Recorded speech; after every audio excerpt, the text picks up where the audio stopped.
চোখটা বন্ধ করো এবং তুমি বলো যে তুমি কি হতে চাও, লেখো এবং সেই মর্মে তোমার প্ল্যান করো, এভাবে চলো। আগামী 1 বছর যদি তুমি একটা প্ল্যান করো তোমার নিজের জীবন নিয়ে, আমি এটা করতে চাই, যাই করতে চাও সেটা তুমি 1 বছর প্ল্যান করো। 1 বছর পরে এই কলেজে যদি তোমার প্যারালাল কেউ থাকে, তাই আমি বললাম, আমি চ্যালেঞ্জ করে বলে গেলাম, এই একজনও তোমার প্যারালাল কেউ থাকবে না এই কলেজে, একজনও থাকবে না। শুধু প্ল্যান অনুসারে চলো, ওই প্ল্যান অনুসারে সময় দাও, কেবল নিজকে একটা ডিসিপ্লিনের মধ্যে নিয়ে আসো।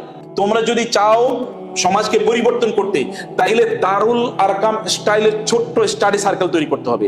ওই যে রাসূল ইসলাম যে দারুল আরকাম, এখানে যে উম্মাহ বিল্ডিং ট্রেনিং সেন্টার, অল্প গোটা পৃথিবীতে যারা বিপ্লব আনে এর কিন্তু বিশাল সংখ্যক লোকেরা না। বাংলাদেশের প্রেক্ষাপটে চিন্তা করে দেখো তোমরা, যে বিপ্লব কয়জন করে, নেতৃত্ব কয়জন দেয়, একটা ইনার সার্কেলে, কোন একটা স্টাডি সার্কেলে তৈরি হয়েছে 8-10 জন, 15 জন, 20 জন, এরাই নেতৃত্ব প্রদান করে গোটা পৃথিবী জুড়ে। রাসূল ইসলামের ওই যে দারুল আরকামে যে কয়েকজন তার স্টাডি সার্কেলে জয়েন করেছিল, এটা এখন আমরা বিশাল মাহফিল করি, এই যে কলেজ বিশাল কনফারেন্স করবে, এগুলো দিয়ে কোনোদিন পরিবর্তন হবে না। এই 1000 কোটি আমরা প্রতিদিন বলি, 1000 কোটি মাহফিল প্রতিদিন যদি বাংলাদেশ হয়, বাংলাদেশ পরিবর্তন হবে না। পরিবর্তনের ধারাই না এটা, এটা পরিবর্তন ধারা না। স্টাডি সার্কেল করতে হবে, 5 জন, 7 জন, 10 জন, তোমরা 10 জন একত্রিত হয়ে যাও, আমরা স্টাডি সার্কেল করবো, আমরা পড়বো এই বইগুলো, 50টা বই পড়বো আগামী 1 বছরে। দেখো তোমার নিজকে তুমি এমন জায়গায় নিয়ে যাবা, এই কলেজের একজনও তোমার প্যারালালি দাঁড়াতে পারবে না। অতীত যত কালোই হোক না কেন, অন্ধকারাচ্ছন্ন হোক না কেন, আপনার ভবিষ্যৎ, একটা বিশাল বড় ভবিষ্যৎ আপনার সামনে অপেক্ষা করে। কেবল আপনাকে সিদ্ধান্ত নিতে হবে, আপনাকে ভেতর থেকে পরিবর্তন হওয়ার জন্য কাজ করতে হবে। ওমর, আপনার মুসাব ইবনে উমাইর কথা একবার চিন্তা করে দেখেন তো, এখানে যারা ফ্যাশন যুবক যারা আছেন, ফ্যাশন যুবতী যারা আছেন, মুসাব ইবনে উমাইর মক্কার সবচেয়ে পাওয়ারফুল, সবচেয়ে ইনফ্লুয়েন্সিয়াল, সবচেয়ে সেলিব্রিটি একজন যুবক, যিনি এমন পারফিউম ব্যবহার করতেন, রাস্তায় যদি কোনো জামা কাপড় পরে তিনি যেতেন, তাহলে অন্যরা বুঝতে পারতো যে এখানে মুসাব আসছে, কারণ পারফিউমটা এমন। এই দামি, এত দামি পারফিউম মুসাব ছাড়া কেউ ব্যবহার করে না। তার জামা কাপড় এখানে কেনা হয় না, এখানে পর্যন্ত আয়রন করা হয় না, ধোয়া হয় না, এটা সিরিয়াতে চলে যায়। তার পারফিউম এখান থেকে কেনা হয় না, ওইখান থেকে কেনা হয়। এবং তার সাথে অন্যরা একটু সেলফি তোলার জন্য ব্যস্ত হয়ে যায়। এরকম একজন যুবক যখন তিনি দিনের দাওয়াত পেলেন, তখন তিনি রাসূলের কাছে এসে আত্মসমর্পণ করলেন। রাসূল ইসলাম দেখলেন এর মধ্যে হিউজ পটেনশিয়াল আছে। রাসূল ইসলাম তাকে ইসলামের প্রথম অ্যাম্বাসেডর বানালেন, তাকে পাঠিয়ে দিলেন মদিনায়।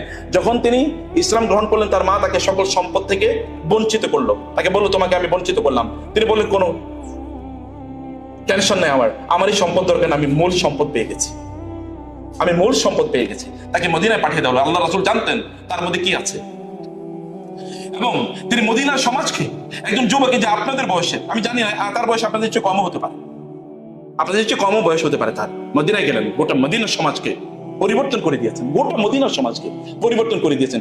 কিভাবে দেখেন তো, ফ্যাশন থেকে কিভাবে তিনি তার ফ্যাশন এগুলো থেকে কিভাবে তার নিজকে তিনি দাওয়াতের ময়দানে নিয়ে আসলেন, ট্রেন্ড থেকে, কালচার থেকে কিভাবে তিনি তার নিজকে এরকম দিনের পথে নিয়ে আসলেন, এবং কিভাবে সেলিব্রিটি, তথাকথিত এই যে সোশ্যাল মিডিয়া সেলিব্রিটি, অথবা ধরেন এই যে সেলফি সেলিব্রিটি থেকে কিভাবে তিনি স্যাক্রিফাইশিয়াল সেলিব্রিটিতে তার নিজকে নিয়ে উন্নীত করলেন।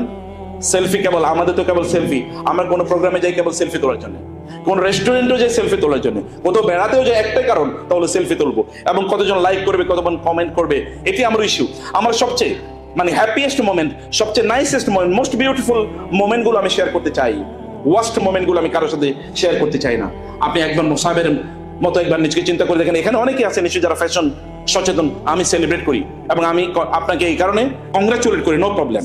আপনি ফ্যাশন সচেতন, আপনার মধ্যে স্ট্র্যাটেজিক থট আছে, আপনার মধ্যে অনেক উন্নত কিছু গুণ আছে, এই গুণগুলোকে আপনি রিডিরেক্ট করেন না। এটাকে আপনি রিলসের পেছনে কেন লাগাবেন, আপনি শর্টস দেখে কেন লাগাবেন, টিকটকের পেছনে কেন লাগাবেন, আপনি কেন ফেসবুকে অমুকের পোস্ট দেখে এবং স্ক্রলিং করে, অথবা এখানকার ফেসবুকের ফিড দেখে, টুইটারের ফিড দেখে কেন আপনি কাটাবেন, আপনি ইউটিউবের পচা লেকচার শুনে কেন কাটাবেন?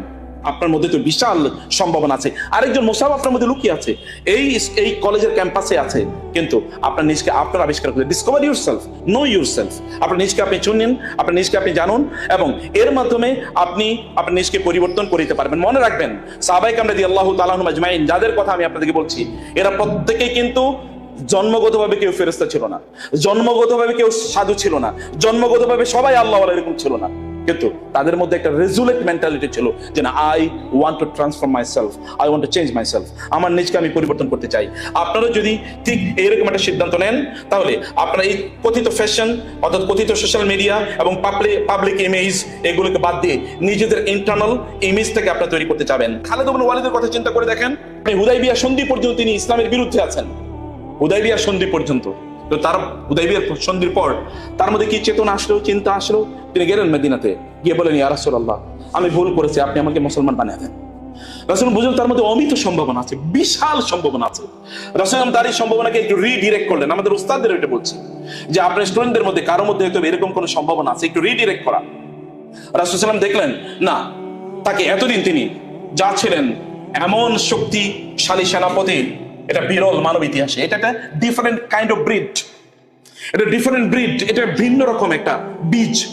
তিনি বলছেন যে আমার শরীরটা তোমরা একটু দেখো, এই গোটা শরীরে এক ফোঁটা জায়গা নেই যেখানে তীর, তলোয়ার, বর্ষা ইত্যাদির আঘাত নাই। গোটা শরীরে এরকম আঘাত আছে। আমি তো চেয়েছি যুদ্ধের ময়দানে মারা যাবো, যেন আমি শাহাদাতের মর্যাদা পাই, কিন্তু দেখো আমি এখানে মারা যাচ্ছি। সাহাবায়ে কেরামরা বললেন যে এটা নিয়ে কোনো টেনশন করে কোনো কারণ নাই। আপনি আল্লাহ রাসূল না আপনাকে আসাদুল্লাহ, আল্লাহ রাসূল আপনাকে সাইফুল্লাহ উপহার দিয়েছেন, সাইফুল্লাহ আল্লাহর তলোয়ার উপহার দিয়েছেন, অথবা আপনি টেনশন করবেন না। এবং রাসূল এই কথা বলেছেন, কেউ যদি শাহাদাতের তামান্না করে এবং সে যদি তার বিছানায়ও মারা যায়, তাহলে আল্লাহ তাআলা তাকে শহীদ হিসেবে মর্যাদা প্রদান করবেন। আপনি যদি তামান্না করেছেন, একবার চিন্তা করে দেখেন তো আপনার শরীরে কি আছে, ট্যাটু আছে কিনা? তার শরীরে ছিল তলোয়ারের দাগ। যুদ্ধের ময়দানে তিনি যুদ্ধ করে তার নিজকে বীর হিসেবে প্রমাণ করেছেন, আর আমরা ট্যাটু দিয়ে বীর হিসেবে প্রমাণ করতে চাই। কি দুর্ভাগ্য এই জাতির, এই মানব জাতিতে হবে কি? আপনি ট্যাটু দিয়ে আপনার শরীরকে আপনি এরকম কিছু আপনি এটা প্রমাণ করতে চান? প্রিয় ভাইরা বোনেরা আমার, বেলাল রাদিয়াল্লাহু তাআলা কৃতদাস, সেখানে অনেক হয়তো থাকতে পারে যে অনেক হাই ফ্যামিলি ব্যাকগ্রাউন্ডের না, অথবা টাকা পয়সা এরকম না যে বন্ধু বান্ধবের পেছনে ছিটাবে এরকম না। এখানে আবার দেখতে খুবই ইমপ্রেসিভ, এই কারণে কেউ তার বন্ধু বানায় না, তার পাশে কেউ বসতে চায় না। আপনি বেলালকে রাদিয়াল্লাহু তাআলা আনহু আপনার প্যারালালে দাঁড়া করান। একজন বেলাল, তাকে যে জুলুম অত্যাচার করা হতো।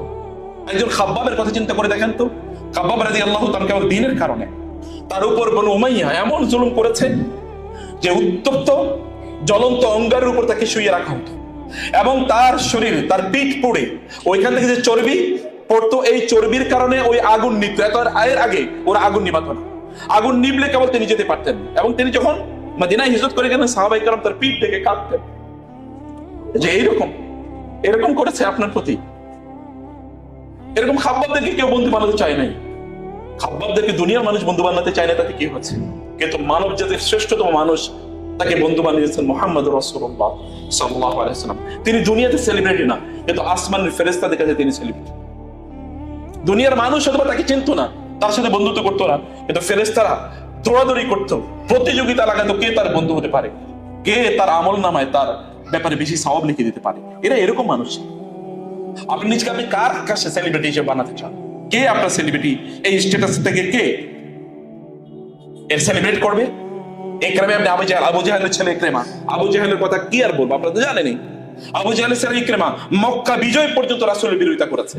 এরপরে যখন রাসূলুল্লাহ মক্কা বিজয় করলেন, তিনি বললেন এই লোকদেরকে যেখানেই পাওয়া যাবে দে উইল বি এক্সিকিউটেড, কারণ তারা অন্যায় করেছে, ভয়াবহ অন্যায়, এক্সিডিং অল দ্য লিমিটস।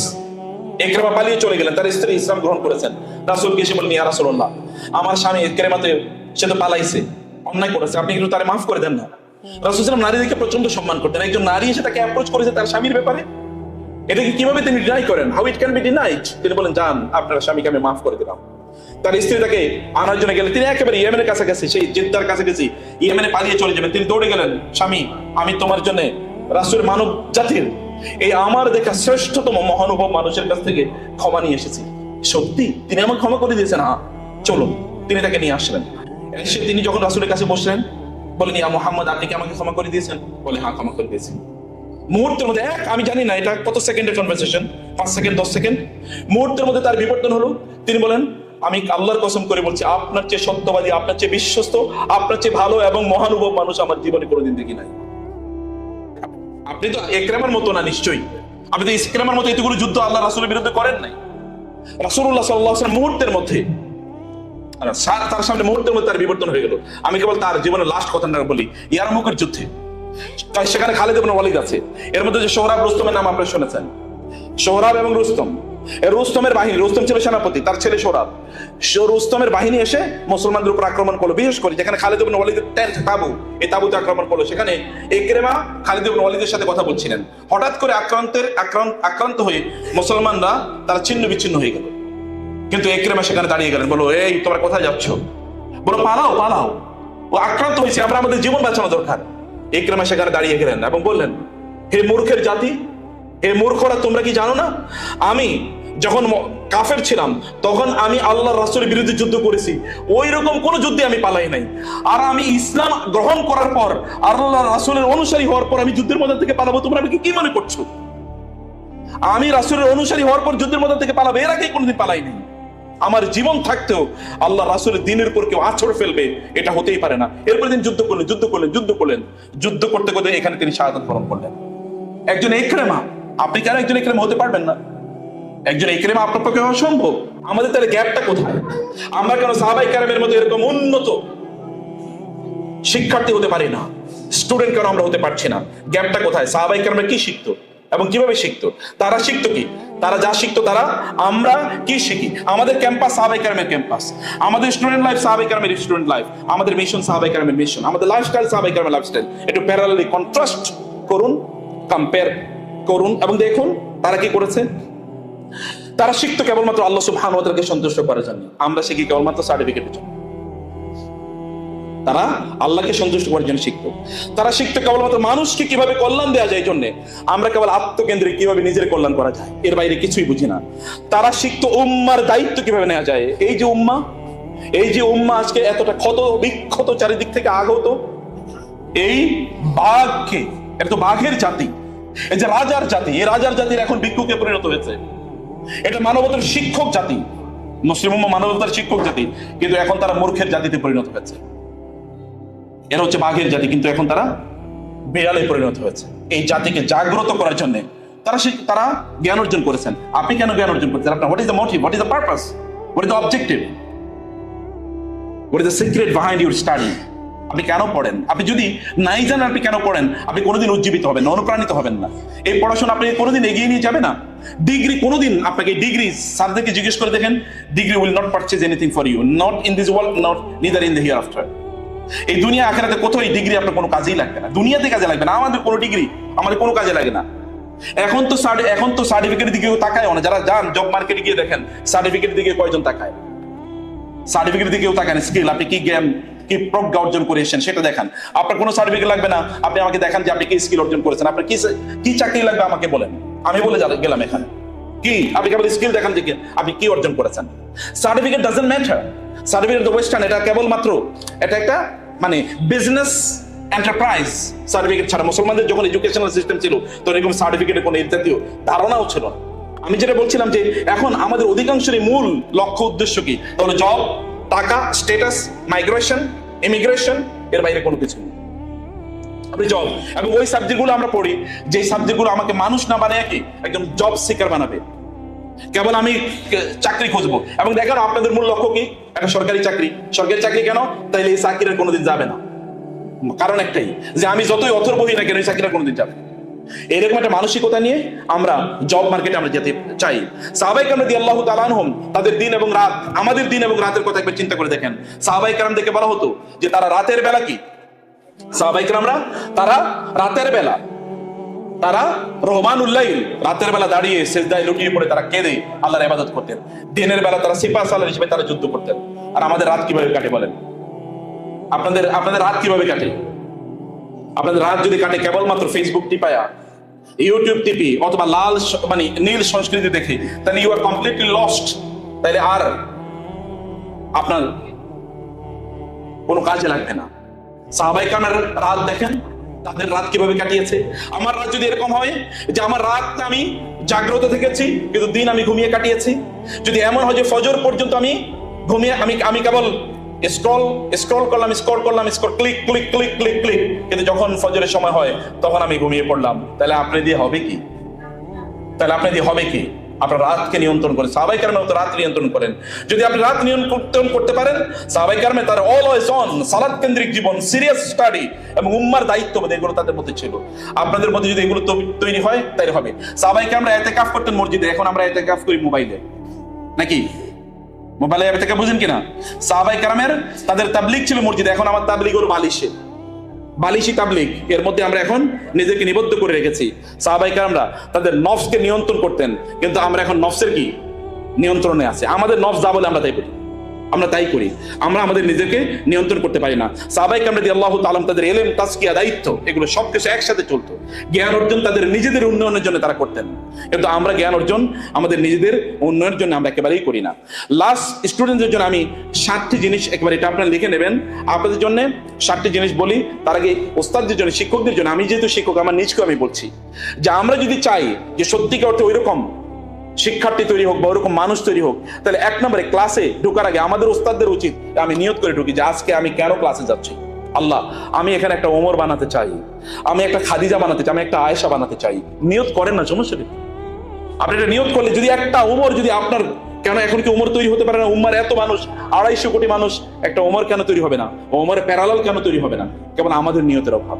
আপনি এটা নিয়ত করুন, এবং আপনি আপনাদের স্টুডেন্ট যারা আছে তাদের প্রতি এক ধরনের রহমত বেসড একটা ক্লাসরুম তৈরি করেন, যেন প্রত্যেকের প্রতি অনুগ্রহ, প্রত্যেককে অনুপ্রেরণা দেওয়া যায়।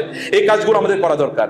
এবং আমাদের ছাত্রদের মধ্যে, মানে স্টুডেন্টদের মধ্যে আমাদের নিজেদেরকে আমরা রোল মডেল হিসেবে আমরা দেখাতে পারি যদি, তাইলে কেবলমাত্র আমরা এমন স্টুডেন্ট আমরা বা এমন শিক্ষার্থী আমরা পেয়ে যাব। আপনাদের জন্য আমি 3 মিনিটে 7টা পয়েন্ট বলে শেষ করে দিই।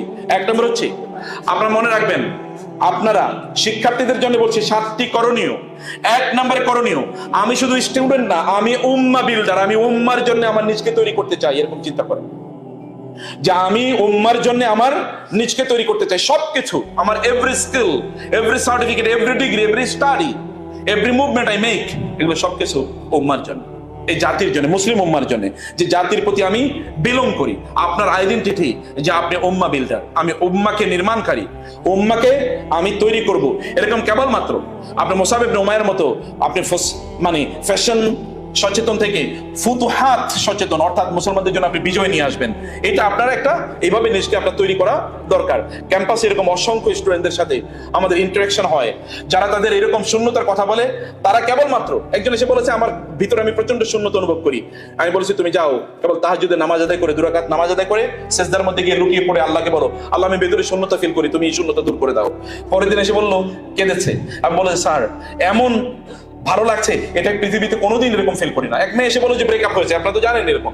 এখন সে প্রচন্ড ভাবে কাঁদছে যে তার ব্রেকআপ হয়েছে, এটা সহ্য করতে পারছে না, আত্মহত্যা করবে। আমি বললাম যাও তোমার রবের কাছে তোমার কষ্টের কথাগুলো বলো, সেজদা লুটিয়ে পড়ো, রবকে তুমি বলো।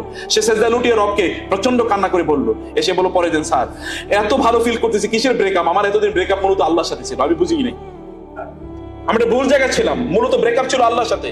অথবা আমি এখন আল্লাহর সাথে আবার রিকানেক্টেড হলাম। এখন আমি ভেতর থেকে এত স্ট্রং ফিল করছি যেটা আমি এতদিন কোনোদিন ভাবতেই পারিনি। আমি এত নিজকে এতটা এনজয় করছি, আমি এতটা হ্যাপি ফিল করছি, যেটা আমি এতদিন কোনোদিনই ভাবতে পারি নাই। সেটা আপনাদেরকে করা দরকার। দৈনন্দিন কোরআন এবং সিরা ডায়েট নেন। ডায়েট, খাবার কেবলমাত্র ফাস্ট ফুড খাবার খাবেন না। কোরআনের ডায়েট কতটুকু নিচ্ছেন? কোরআন পড়ুন, সিরা পড়ুন, আল্লাহ রাসূলের জীবনী পড়েন। আল্লাহ রাসূলের জীবনী আপনি গোটা জীবন যদি পড়েন, তাহলে একটা অংশ পড়ে শেষ করতে পারবেন না। এটা না পড়ে আপনি কোন বই পড়তেছেন? বই তো 2টা, কোরআন এবং সুন্নাহ, কোরআন এবং সিরা। এই 2টার বাইরে আপনি অন্য সব পড়লেন, এই 2টার একটাও পড়লেন না। তার মানে আপনি সত্যি অর্থে সঠিক পথে একেবারেই নাই। সাহাবায়ে কেরাম রাদিয়াল্লাহু তাআলা আনহুম তাদের অবস্থা দেখেন। অনেকের আমরা কোরআন থেরাপি দেই। কোরআন থেরাপি মানে কি? মন খারাপ, কোরআন শুনেন, সবচেয়ে সুন্দর তেলাওয়াত শুনেন। ঘুম আসে না, সবচেয়ে সুন্দর তেলাওয়াত শুনেন। আপনার ব্রেনটা কাজ করছে না, সবচেয়ে সুন্দর তেলাওয়াত শুনে দেখেন আল্লাহ তাআলা ব্রেনকে কিভাবে উন্মুক্ত করে দেন, ওপেন করে দেন, এক্সপ্যান্ড করে দেন আল্লাহ সুবহানাহু ওয়া তাআলা। 3 নাম্বার যেটি, তাহলে যে আপনাদের পড়াশোনা ইবাদত, আমানত এবং দায়িত্ব। পড়াশোনাটাকে ইবাদতে রূপান্তরিত করুন। পড়াশোনাটাও ইবাদত। তখন আর আপনি ওই হুমায়ুন আহমেদের উপন্যাস আর অমকের, শার্লক হোমসের আর শেক্সপিয়ারের আর সমরেশ মজুমদারের বই পড়ে আর আপনি কাটাবেন। আপনি জানেন যেটা ইবাদত, এটা পড়লে ইবাদত হবে না। আপনার জ্ঞান অর্জন করা দরকার, প্রজ্ঞা, বুদ্ধিমত্তা এটা অর্জন করা দরকার। এভাবে আপনি তখন আপনার পড়াগুলো পড়বেন। এবং চতুর্থ হচ্ছে আপনার টাইম ম্যানেজমেন্ট। রাতকে বাঁচান, ফজরকে সময় দেন। মনে রাখবেন, যদি আপনি ফজর এবং এশা যদি যথাসময়ে জামাতের সাথে আদায় করতে পারেন, আল্লাহ তাআলা আপনাকে ডিভাইন প্রোটেকশন প্রদান করবেন। কোনো ক্ষতি হবে না আপনার, কেউ কোনো ক্ষতি করতে পারবেন। এবং দেখেন আপনার বারাকা, ফজরের বারাকা যদি আপনি না নিতে পারেন, আপনি কিয়ামত পর্যন্ত বেঁচে থাকলেও কোনো কাজ করতে পারবেন না। পৃথিবীতে যত সফল মানুষ আছে, সকল সফল মানুষের দিকে তাকিয়ে দেখেন, এমনকি খ্রিস্টানরা, আমি যদি বলি ওই যে আপনি এই যে যার ফেসবুকটা টিপান, ওই ফেসবুকের মালিকের জিজ্ঞেস করে দেখেন, ওরে জিজ্ঞেস করেন, অথবা চ্যাট জিপিটি কে জিজ্ঞেস করেন, অথবা গুগলে জিজ্ঞেস করেন সে কখন তার সকাল শুরু করে, জিজ্ঞেস করে দেখেন। ওয়ারেন বাফেটের কথা, অথবা এই যে আপনার কি বলে, এই যে চায়নার ওই যে আলিবাবার মালিক অথবা অ্যামাজনের মালিক, জিজ্ঞেস করে দেখেন তারা সকাল কবে শুরু করে। আপনি দুনিয়া জয় করতে চান আর ঘুম থেকে উঠবেন 10টায়, এটা কোনোদিন হবে না, ইম্পসিবল। দুইটা বিপরীত মেরুর কাজ। অতএব এটা আপনার ফজর ধরুন, রাতের বেলা আল্লাহ তাআলা ঘুমের জন্য দিয়েছেন, শরীর নষ্ট হয়ে যাবে, আপনি করবেন কি? আপনাকে দিয়ে দুনিয়া হবে না, আখিরাত হবে না। অতএব আপনাকে শরীরকে শক্তিশালী রাখুন। এবং পঞ্চম যেটা হচ্ছে দারুল আরকাম স্টাইলে ছোট সার্কেল বানান। আমি উস্তাদদেরকেও বলবো এবং আপনাদেরকে বলি, তোমাদেরকেও বলি, তোমরা যদি চাও সমাজকে পরিবর্তন করতে, তাইলে দারুল আরকাম স্টাইলের ছোট্ট স্টাডি সার্কেল তৈরি করতে হবে। ওই যে রাসূল ইসলাম যে দারুল আরকাম, এখানে যে উম্মাহ বিল্ডিং ট্রেনিং সেন্টার, অল্প গোটা পৃথিবীতে যারা বিপ্লব আনে, এর কিন্তু বিশাল সংখ্যক লোকেরা না। বাংলাদেশের প্রেক্ষাপটে চিন্তা করে দেখো তোমরা, যে বিপ্লব কয়জন করে, নেতৃত্ব কয়জন দেয়, একটা ইনার সার্কেলে, কোন একটা স্টাডি সার্কেলে তৈরি হয়েছে 8-10 জন, 15 জন, 20 জন, এরাই নেতৃত্ব প্রদান করে গোটা পৃথিবী জুড়ে। রাসূল ইসলামের ওই যে দারুল আরকামে যে কয়েকজন তার স্টাডি সার্কেলে জয়েন করেছিল, এটা এখন আমরা বিশাল মাহফিল করি, এই যে কলেজ বিশাল কনফারেন্স করবে, এগুলো দিয়ে কোনোদিন পরিবর্তন হবে না। এই 1000 কোটি, আমরা প্রতিদিন বলি 1000 কোটি মাহফিল প্রতিদিন যদি বাংলাদেশ হয়, বাংলাদেশ পরিবর্তন হবে না। পরিবর্তনের ধারাই না এটা, এটা পরিবর্তন ধারা না। স্টাডি সার্কেল করতে হবে, 5 জন, 7 জন, 10 জন, তোমরা 10 জন একত্রিত হয়ে যাও, আমরা স্টাডি সার্কেল করব, আমরা পড়বো এই বইগুলো, 50টা বই পড়বো আগামী 1 বছরে। দেখো তোমার নিজকে তুমি এমন জায়গায় নিয়ে যাবা, এই কলেজের একজনও তোমার প্যারালালি দাঁড়াতে পারবে না। এটাই হচ্ছে সিস্টেম, পরিবর্তন সিস্টেম। ইনার সার্কেল তৈরি করা, স্পেশাল কেউ সার্কেল তৈরি করা, স্পেশাল সার্কেল তোমাদেরকে তৈরি করতে হবে। এবং ষষ্ঠ হচ্ছে ভালো নেটওয়ার্ক, ভালো সোহবত এবং ভালো কানেক্ট কন্টেন্ট। ভালো কারা তোমার বন্ধু, কারা তোমার 7 জন বন্ধুর নাম বলো, আমি বলবো তোমার চরিত্র কেমন, আর কিছু বলা লাগবে না। এন্ড ফাইনালি যেটা বলছি তা হলো যে প্রতিদিন রাতের একটু কান্না, একটু দোয়া, আল্লাহকে বলো, আল্লাহ আমি এটা হতে চাই, আমি এটা করতে চাই, বলো আল্লাহকে, বলুন, আপনারা বলুন, আমরা সবাই বলি। এবং আমিও এই সমস্যারই এখন আল্লাহকে বলি, হে আল্লাহ, এই কলেজের আজকের অডিটোরিয়ামে যারা আছে এবং যারা নাই, যারা আছে বিশেষ করে, আল্লাহ তুমি তাদেরকে ওম্মার সত্যি করতে সিপার সালার বানিয়ে দাও, এবং সত্যি করতে আজকের এখান থেকে যাওয়ার পর আর কিছু করা লাগবে না। আল্লাহকে বলো, আল্লাহকে বলতে যিনি সবকিছুর মালিক, তিনি তোমাকে চাইলে মুহূর্তের মধ্যে সব দিতে পারেন। মুহূর্তের মধ্যে বহু রাজাকে আল্লাহ তাআলা তাই না নামায়া ফেলছেন না, আবার বহু লোকের রাজা বানাইছেন যার হওয়ারও কথা ছিল না। এটা মুহূর্তের মধ্যে আল্লাহ তাআলা করতেন। Everything is visible in front of your eyes. আল্লাহ সুবহানাহু ওয়া তাআলা আজকের এই সেশনটাকে কবুল করে নেন।